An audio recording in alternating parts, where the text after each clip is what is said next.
سلطة البلانكيت اللي ما تغيبش على كل طاولة في رمضان، سهلة وبسيطة بمكونات موجودة في كل دار. هذه الطريقة سمنية، ناخدو الهريسة نحطو فوق منها شوية نعناع شايح، مرحي هكاكا، شوية خل.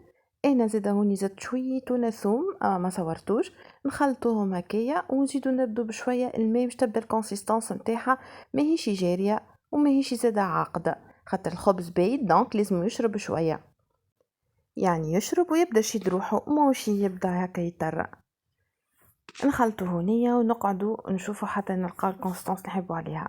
نفخو الخبز نتاعنا، انا ديجا قصيتو سلايس، هو خبز بايت عنده نهارين، ما باش مطوش في الفور، خليتو هكاكا.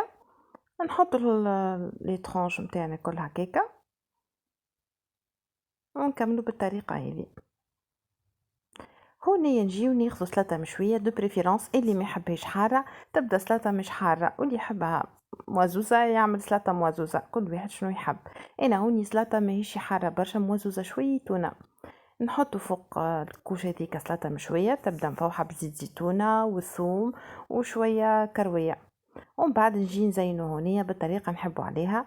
نحطو شويه تن، نبدا نقطر الزيت نتاعو، ونحطو شويه عظم مصموط